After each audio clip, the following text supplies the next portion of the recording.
Hello, everyone, and welcome to the podcast. This is your host, Lucia Petrushova, and today I have with me my dearest guest, Marie Lueur. Hello, Marie. Hi. Marie is an artist, menswear designer, energy healer, and Reiki master, and mother of 4 beautiful kids. Marie, thank you very much for accepting my invitation. Thank you so much for having me. Today's episode will be or is very special for me because we know each other with Marie. We were working together, co-creating together. Marie was my client. And I helped Marie with PMDD. So thanks to Rapid Transformational Therapy, we cleared all symptoms she was dealing with and suffering from PMDD for 20 years, Marie. Yes, about 20 years. 20 years. So this is what we have both in common. I was also suffering from PMDD for 20 years. So what is PMDD? It is a premenstrual dysphoric disorder. And around 80% of women are suffering from this disorder. It's a mood disorder which appears after ovulation. And there is no medical treatment. And the symptoms are anger, mood swings, irritability, anxiety, even severe depression and suicidal thoughts. It took us one session to clear symptoms. What were your symptoms you were dealing with? Yes, I was dealing with a lot of anger, frustration, depression. I loved to fight during this time, and a lot of crying and a lot of just being in the bed and not wanting to get up, and also no motivation to do anything. So it was not just a regular depression, but a severe depression. So nobody was able to help me. And it kept going for a very long time. And yeah, so this was what I suffered from. So suicidal thoughts were very common for me every month. So I went to my OBGYN before I met you, just for a regular checkup about 6 years before that. And I shared with her, because I'm writing a journal, and I shared with her that every time I ovulate after that, I get into these mood swings and I fight a lot and my relationships aren't working. And I told her, how depressed I am and all of that. So she said, it sounds like PMDD. She said it's a very new disorder. Scientists haven't approved of it yet. So that was 6 years prior to meeting you. So she said it's been about 4 years when they accepted it, that women do have this disorder. So she wanted to prescribe me medication. I'm not really a fan of medication. I like to go the alternative way. And so she prescribed me some herbs to take. And I took the herbs. Of course, sometimes, in your imagination, you take them and you think it's fine, which was going well for about a month. But then the symptoms kept coming back, even though I took the herbs. And I do a lot of work, with myself, a lot of, self-work, self-help, meditation, going to the gym, working out. I'm just very much in tune with myself. And so I tried that, and I tried tinctures and flower essences and yoga. I mean, I tried so many things, but it kept coming up every time. Tried so hard, and it just never was gone. It always came up. Yes, I remember when we had our first discovery call, and when you told me your story and everything, what you tried and all the work you did on yourself, I was like, oh my God, she's so aware about everything. Because in fact, PMDD is a trauma. Yes. In many cases, it's a complex trauma. This is what it is. Just women, they blame hormones right? Yes, Because yeah, everything, the box open after our hormonal shifts before ovulation, but in fact it's a complex trauma. And you did a lot of work on yourself before, so I was just so impressed by you, and I was like, oh my God, I can openly speak about the trauma and everything what is causing PMDD. So yeah, this was pretty impressive. And I have to say that the way how we were working, it was also amazing, because what happened, and we can say that some women, they need one session to completely clear the PMDD symptom. Some women need more. It depends if they did some work on themselves before or not. And some of them, like you, Mary, got also bonus. So we were working only on these heavy emotions. But what happened that also you don't have a painful period. You don't have cramps, right? Cramps. yes, This is also beautiful. It's a side effect of the therapy. I'm telling everyone that we are working on certain symptoms, but there is also bonus. When we are ready really to let go of everything what is there, then yeah, we are yes, receiving bonuses. absolutely. And this is also what I do, that I never mix up PMDD with the painful periods. I always do 2, 3 separate sessions. But in your case, we were working on PMDD, and as a bonus came also uh, natural period. Mari, could you please share with us how PMDD was affecting your personal and professional life, because you are a businesswoman. So I believe having all these heavy emotions, 50% of your time every month, it's pretty difficult to run your business, right? Yes, very difficult. In my personal life, to begin with, I feel my family suffered a lot. My children suffered a lot from the consequences or from the trauma, I would say, or from the PMDD disorder, I should say that. And they knew when I was ovulating and when it was going downhill, they were prepared. And it's not a life to live, as a family, to constantly have to deal with it. Everybody was very supportive and very helpful, including my ex-husband. But 20 years is a long time. So in my private life and personal life, my personal relationships with my husbands didn't work out. Friendships, I was trauma bonding during this time. And then I would just cut people off because I was emotionally, something I didn't like. And I just cut them off with no words. Or I would just say hurtful words and just let it be. I was always open to confrontation too. And a lot of people were scared of me. And, I am a powerful woman, and I kind of misused my power during the time, but it was out of my hands. I didn't have any control. And yeah, that was the majority of my time in my personal life. So I wasn't able to have any relationships or long-lasting relationships. Love relationships were very difficult.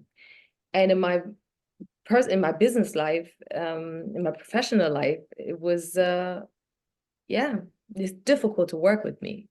My mood swings. One day I'm like this, the next day I'm like that. And my period was always such a big subject. Even with my working colleagues, I would say, I'm getting my period, and I'm PMSing, and I have to prepare. It was just always a big thing. When I heard other women, they never really made a big thing. They got their period and they dealt with it, and then it came back. But with me, it was always big. And it was difficult to run my business because I had fought my own demons within myself. It's like one day I don't want to get up. I don't want to get to work. I don't want to do this. And I force myself, but then I break down and cry. So it was difficult to maintain a balanced professional life. Yes, I would like to also mention that sometimes people think that they have to learn how to regulate nervous system. Mm-hmm. But we cannot regulate nervous system when Yes. we have trapped emotions, because Yes. exactly as you perfectly described, we don't have control over it. We Yes. control all these emotions, and it's very, very difficult. So breathing exercise doesn't work. Meditation doesn't work. Exactly. So we cannot solve anything with regulating nervous system. We can when there are no trapped emotions, when there is no unreleased or unresolved trauma, and we are passing through some difficult experiences. Okay, we can regulate nervous system because our body is made to deal with the stressful and difficult situations, right? Yes. But when there is a trauma behind that and trapped emotions, we cannot. It's impossible to regulate nervous system. And I've tried to regulate my nervous system. I've tried to, like I said, woke up at 5 a.m. in the morning, very ambitious. I go and I meditate and I go run to the beach and I sit there and meditate. I cry. I said, okay, it's just releasing. It'll be better. Then I come back, and every day was a struggle during this time. It's like battle to just get up, to get the day going. Some days were good. Some days were really bad. And I had a lot of bad days. It's very challenging. So on top of it, running a busy family household, a business, working, being there for the community, it was just so much. I piled onto myself and not seeing myself as a priority at times. So. Yes, and it's very, very difficult for romantic relationships and also interpersonal relationships. And many women, they just don't know why they feel, and this is also a symptom, that they want to break up. Every month, they want to break up with their partners. Yes. And this is also a symptom of PMDD. Yes. Well, it sounds like me, literally. Yeah, it also sounds like me, my past version. Yes. Beautiful. So now after 1 year, Marie, you do not have any symptoms of PMDD. I don't have any symptoms. I have maybe a little PMS, and I know, okay, that's normal. You feel a little sad and you just move on, but Yes. it's not these dramatic, intense moments. But I do have to say, after we've done the work together and we co-created, there was just so much coming out of me, like my life literally changed upside down. And everything had to just flush out what didn't serve my highest good, because I've asked for, prioritizing myself. And therefore, my whole life, the life I've known in the past, had to just wash off, and it was pretty painful.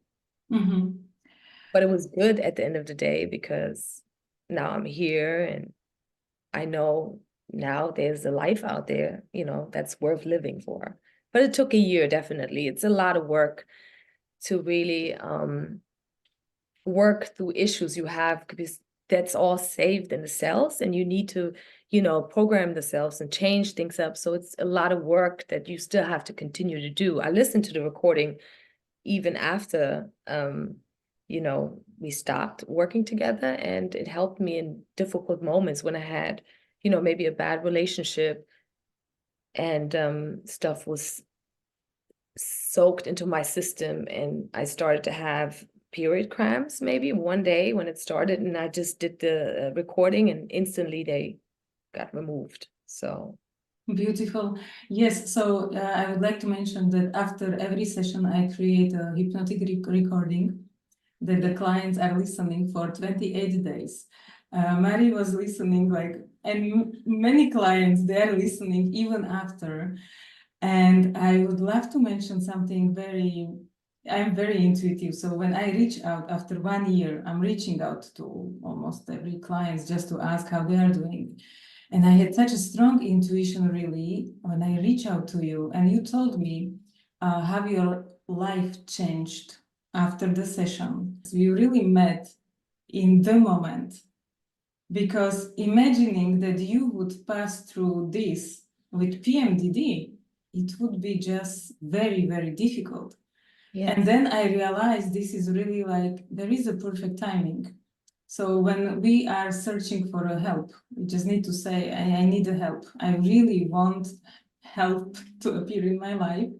And then the help will just appear. And then we are able to, when we are standing in our power, then we can deal with whatever is, in front of our eyes, doors in front of us. But we are dealing with it from very different, I would say, state of consciousness. Yes. And what we were before. I would like to also mention that because you mentioned that you have only little PMS. In fact, me too. And it's very normal, like 2-3 days before Yes. menstruation, right? Yes. I feel sad. And then exactly 24 hours before, my energy completely decreased. And I really feel like, oh my gosh, I just need to lie down. I need to take a rest. Yes. Exactly know when. And also when I'm having difficult moments in my life, more stress or something, my cycle reacts immediately. Yes, I have painful period that month. And I said, okay, Lucia, so you don't do enough self-care. That's why you No, have. I agree with you. I completely agree with you. Or if I'm talking to somebody and he doesn't have a good energy and my body automatically reacts. Same thing, so I can agree. Exactly, exactly. When I meet someone and the person doesn't have good energy, I feel so drained after. Yes, yes, yes, Yeah, because I think they disguise themselves too, and you think, oh, okay, we'll see. And then even if it comes to intercourse and you're intimate, that's when I felt in the past that during this time when I was healed, that somehow I would get cramps, and I would know it's not the cramps that I used to have from during the time, back then before I did the session with you. I know it's the energy of that other individual. Plus, I'm also a healer, so I can kind of see where it's coming from. I have a lot of knowledge of self. So therefore, I would say, yeah, it's that person. So let me just do my meditation, clear things out, clear my body out, maybe listen to your recording, and then everything is well, So I have the tools now to maneuver. yeah, Yes. absolutely. Also, I think I'm somehow unconscious when I'm going and having coffee with someone, and this person has a, I don't know, let's call it a lower energy. Yeah. Because it never happened with the client, but because I am in a role, okay, Yeah. and it's very clear space between us, it never happened. All the sessions with my clients are really like recharging me. I feel great, motivated after. But Yes. when I meet someone and I am not in my coach or therapeutical position, Yeah. I have this energy leak. I think it's me who is leaking energy somehow. And then I come home cleaning myself. Yeah. Exactly. Taking Save a yourself, cord cutting,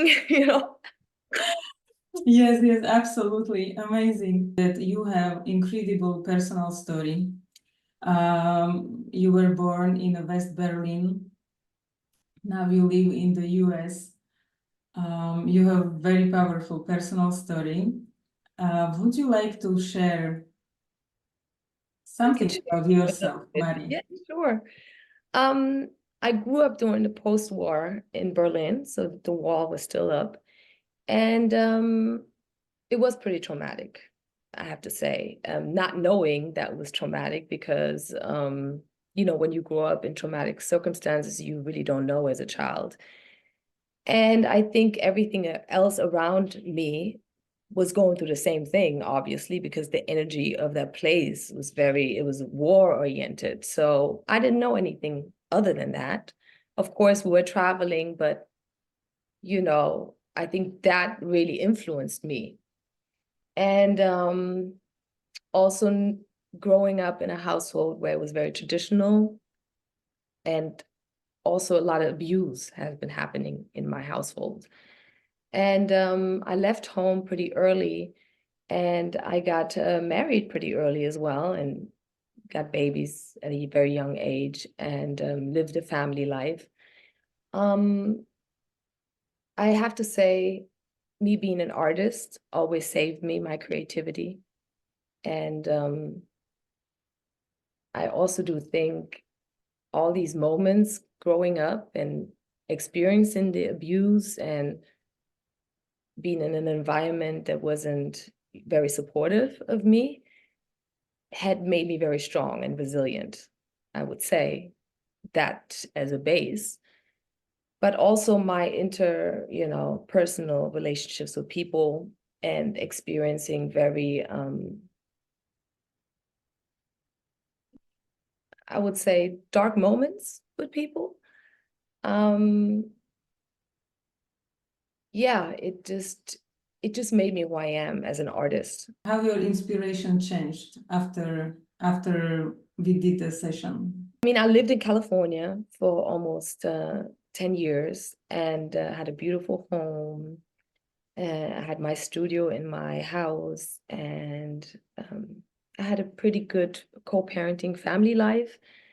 And but I wasn't happy. I wasn't happy in California. It wasn't really my place. And I always wanted to come back to New York, because New York is home for me, and Berlin is also home for me. But New York, I have a place here, because I have family and friends here, and I feel it's just, there's more of an understanding of who I am here. It always has been.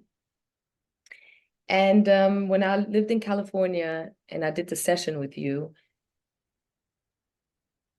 it says in that recording, to prioritize myself. I'm the most important thing, I need to focus on myself and the things that I want. And being so selfless for so many years and going with the flow, I felt like people had ran all over me. And when I did the session, it automatically changed me. And I felt, yeah, I just lost my home. I lost my relationships. People really showed me who they were.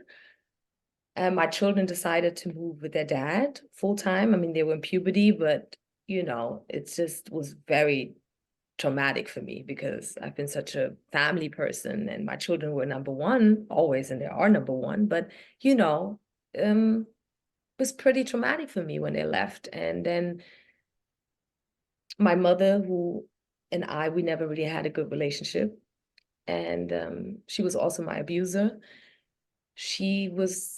After the session, she called me, I think it was 4 weeks later. And for the first time, we have an open conversation. Wow. And in that conversation, she apologized. She was like, I did you wrong. And in all these years, I've tried to talk to her. I've tried to tell her what you've done to me. And she would always say, no, no, no. After the session, I can remember it was mid-December. It was done in November, after the whole month. And then 2 weeks after that, we jumped on the phone, and I told her, my children moved to their dad, and it's been pretty traumatic, and my life has been very challenging. And she said, I'm the cause of it. I want to apologize. She said, I only have 4 more months to live.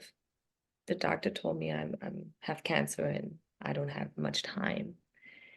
So we cried on the phone. I said to her, I've forgiven you.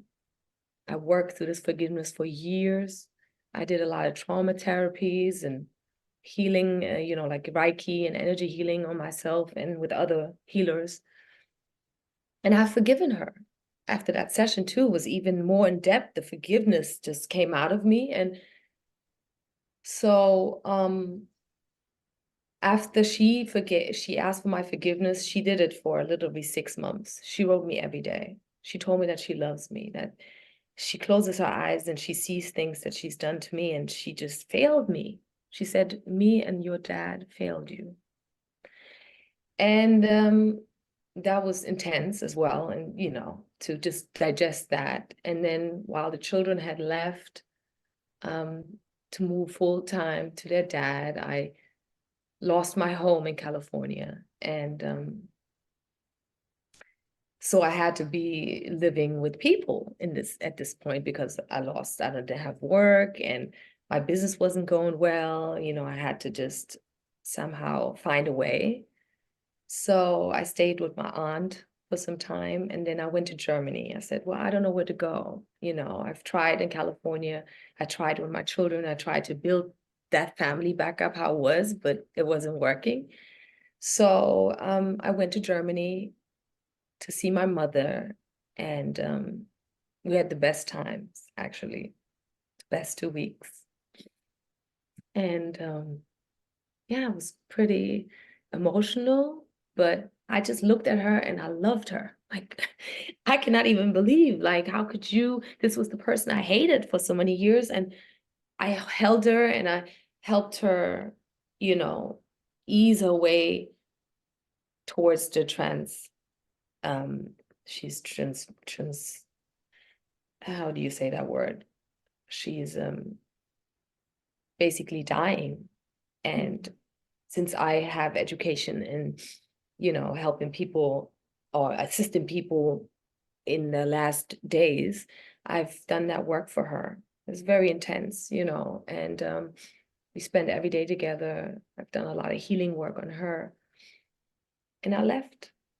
And she passed away 10 days after. And so I've been through a lot still, living in California and going through the mourning process, not knowing where to go, what to do.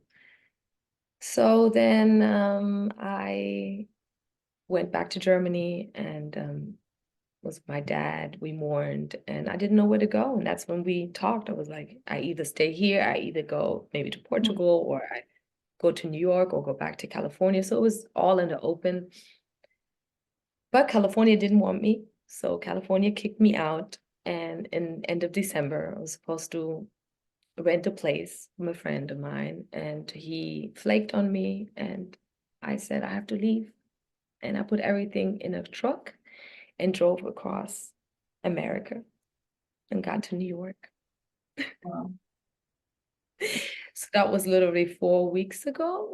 It was 8 weeks ago. But then I went back to Germany to check up on my dad. And then I got here at the beginning of January, put everything in storage, stayed with my family, went to Germany, came back, moved into this temporary space, and now we'll see what New York has to offer. Goodness, such a powerful story. When you told, thank you very much for sharing all these details, Marie. I highly appreciate that. When you said that you help your mom, immediately what came to my mind was when we had discussion before our session, like what it is that you would like to do, and you are trained already, right, to help people? Yes, I've trained already as an end-to-life doula. Yeah. Yeah, life doula. I was like, this is so beautiful. And this is only possible when we heal ourselves. Yeah. Your mom, and we can say that she had a narcissistic personality. Yes. And this is what I'm telling to every client. When you really process your things, you work on yourself, you don't need to do anything with the people who hurt you, because the change is happening on energetical level and they have no choice, in fact, only react to you. Yes. And we also, forgiveness is a choice, right? We can choose to forgive or we don't need to forgive. In France, we say pardonner.